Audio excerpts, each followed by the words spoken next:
Today's episode is brought to you by the Hippocratic Collective. Check out our shows and join the conversation at thehippocratic-collective.com.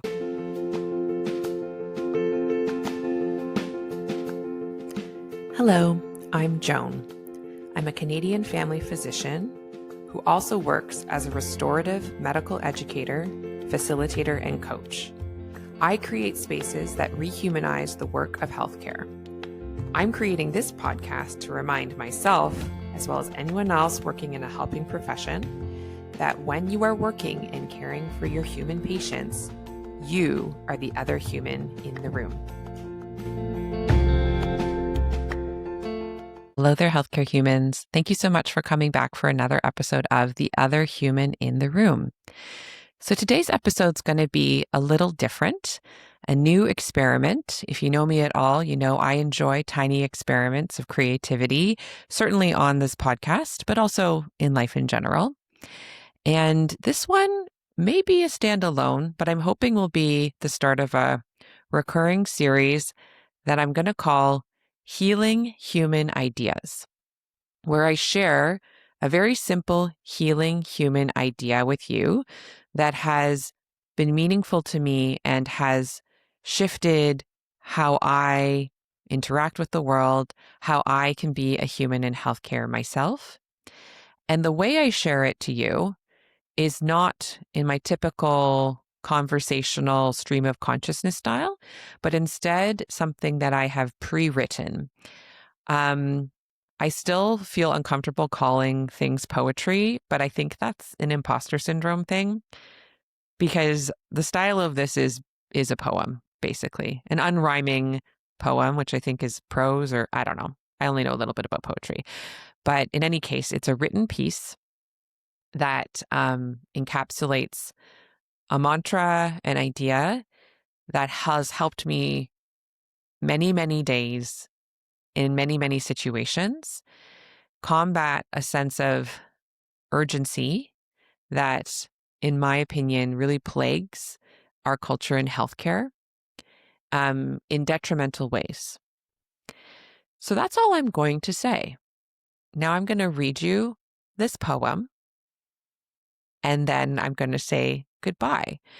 My hope is that by keeping this focused on the poem, you could, in the future, if you're having a day where you're really struggling with urgency, listen to this recording and, in the practice of listening to it, help bring yourself back to this idea. And we'll see how long this is, but I imagine this will be much shorter than my usual podcast. So it can be more of a bite-sized healing human idea for you, on the drive to or from your work or on a lunch break, something to be condensed for you to listen to.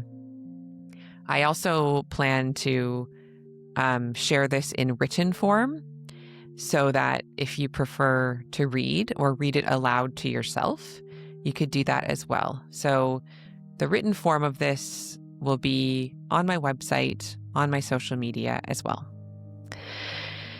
So the title of this poem is the title of this episode, Timely, Not Urgent.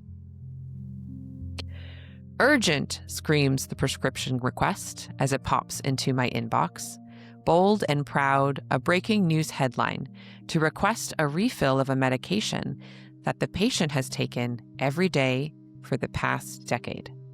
Urgent shoots a firebolt of adrenaline down my arms, into my fingers that start to tremble with the impulse to abandon the patient I was about to see, or the staff member who needs support, or all the other prescription requests that have patiently waited their turn for my attention.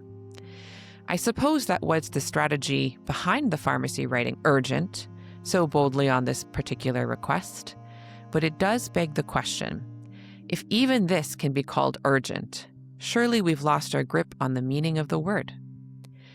And the more pressing question I need to ask, on behalf of my sweet, fragile, overloaded nervous system, if everything is urgent, how am I meant to respond with any kind of speediness to the mountain of urgent requests I receive?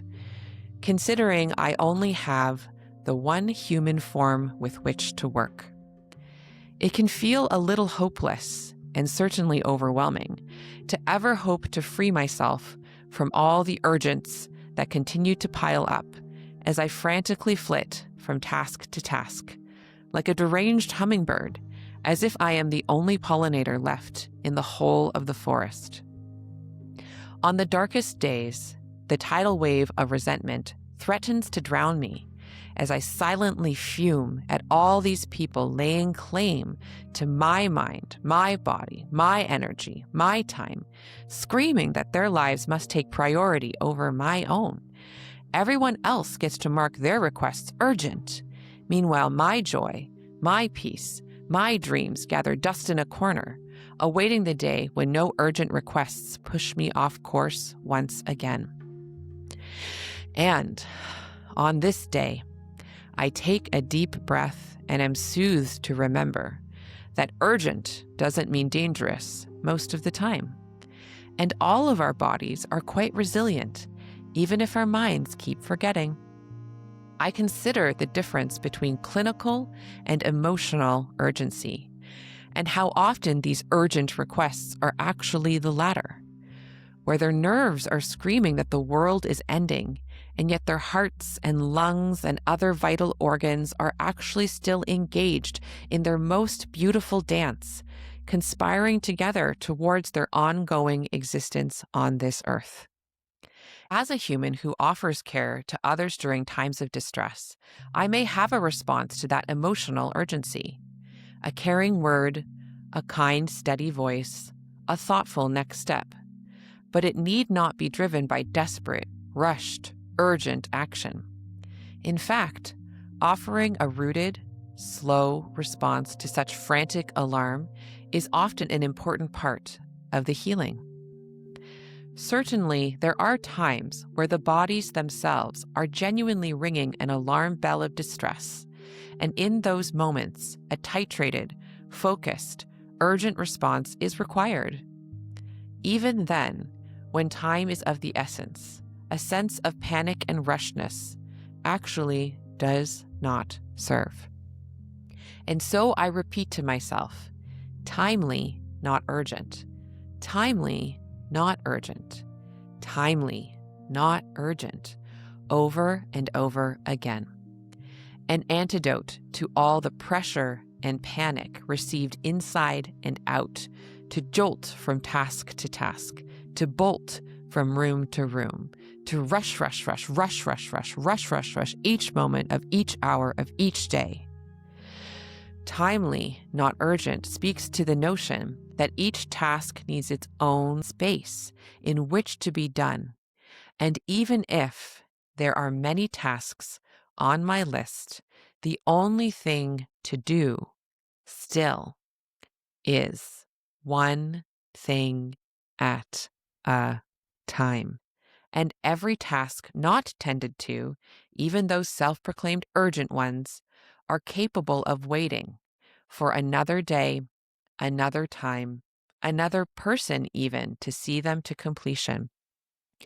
All I can offer is my own timely response, one thing after another, until my time for this day is complete. Thanks for listening. Talk to you next week.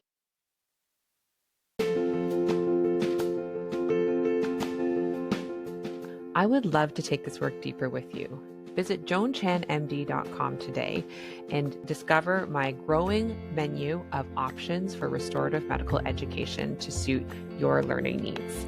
I offer one-on-one coaching, customized workshops, and self-study courses that allow you to connect not only with my work on a deeper level, but also with other healthcare humans just like you. So if you want to start humanizing your work and healthcare to a deeper level and do it in community with others, please visit joanchanmd.com and find those options and what fits you and your life today.